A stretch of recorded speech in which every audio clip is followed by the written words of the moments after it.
This is an extra video that's just for curiosity for those that want to know how to convert between repeating decimals and fractions. So if you have a repeating decimal, how do you make a fraction out of that? This is a skill that's not too important for a middle school student to have. But if you, and there are calculators that do this for you, of course, there's calculators that do anything for you, right? But these days. But it's still, if you want to learn how to do this, this is what this video is for. So the simplest examples are the ones that have a zero and then a repeating number right after. So it's fairly easy to do that. Basically, the formula you need to do is that on the top of the fraction, you put the number that is repeating, and on the bottom of the fraction, you put nines. And the number of nines that you put in the denominator is equal to the number of digits that repeat. So for example, if you have 0.1, 1 is repeating, so I put it on top.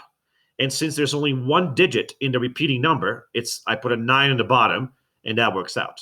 So the single digit of 1 repeats, and there's only one digit, so it's 9. Now, 0.23 repeating, that's 0.23, 23, 23, 23, and the 23 keeps showing up forever.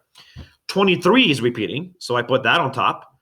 And since there's two digits in the number 23, there's two 9s in the bottom. And so that's pretty straightforward, and that's going to be most of your repeating decimals that you're going to see, right? Now, there could be a repeating decimal that is led by a whole number. So like something like 1.3 with the 3 repeating, or 2.53 with the 5, 3 repeating. So for this, all you have to think about is like, okay, what I have here is basically 1 and 1/3, right? Because the 0.3 part is, so you basically get the part that's repeating and pretend the 1 that's not, the whole number is not there, and then you just add the number to it at the end. So if the 1 wasn't there, that would just be 0.3 with the 3 repeating. And I know how to do that. That's 3 on top and 9 on the bottom, which simplifies to 1/3. So 1/3 is the repeating part. But I also have a 1 that's added to that. So it's 1 and 1/3, or 4/3. And that's kind of how that works. So to do the same with the 2.53 repeating, so we know we have here a whole number that has a 2, but we ignore that part and just look at the 53. Well, the 53 would just be the part that repeats, and then the 99 will be in the bottom because it's two digits which are repeating. So then you have 53 over 99 as a repeating part, and then you have the whole, which is a 2. So this would be equivalent to 2 and 53 over 99, which could be represented as 251 over 99 if you wanted to get away from a mixed number. So that's how you do that. Now, what if there are zeros ahead of my repeating value? So all you have to do for that is almost the same principle. So you do the same thing you would have done if the zeros weren't there. So in this case, I would have wanted to put 3 over 9, which would be 1/3. However, if you think about it, that number is not a third. It's actually 100 times smaller because the decimal moved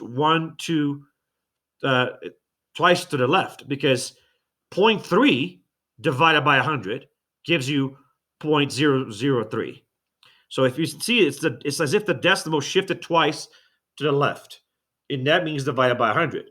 So all you have to do is get that 3/9 that you had gotten before and divide it by 100. So then essentially you end up with 1/3 divided by 100, which is basically 1 over 300.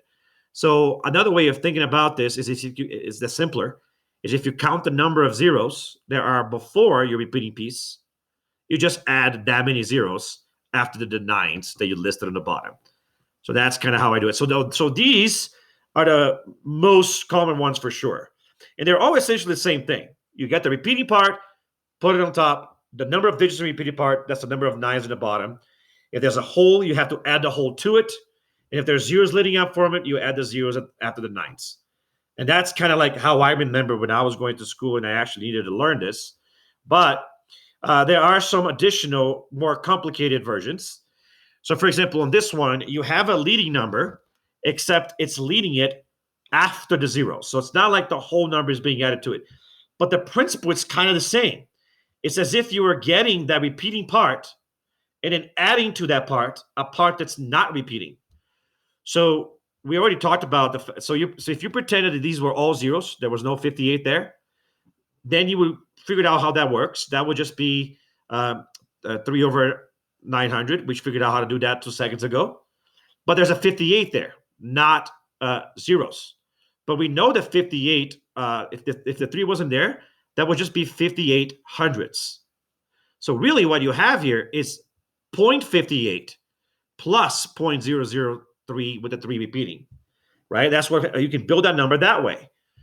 And since you know that 0.58 is the same thing as 58 hundredths, and 0.003 is 3 over 900, all you have to do is add those two fractions together by using the common denominator to figure out your answer. And when you do all that work, you would arrive at your final answer, which will be 175 over 300, which can be simplified to 7/12. So what's the process here, really? All you really have to do is kind of like what you did when you added a whole number, except what you're going to do is you're going to add a fraction to the repeating part of the fraction. And that's essentially the same principle as adding a whole number, except instead of adding a null number, you have to add a fraction to a fraction. Now, what if it's led by a whole number and by a fraction before reaching the repeating part? Then you just repeat everything you said above. You add the whole number with its fraction and then the repeating part. So for example, in this example here, that is equivalent to 5.58 plus the repeating part, which is 0.003 with the 3 repeating. We already know that what that represents, that just means 1 over 300.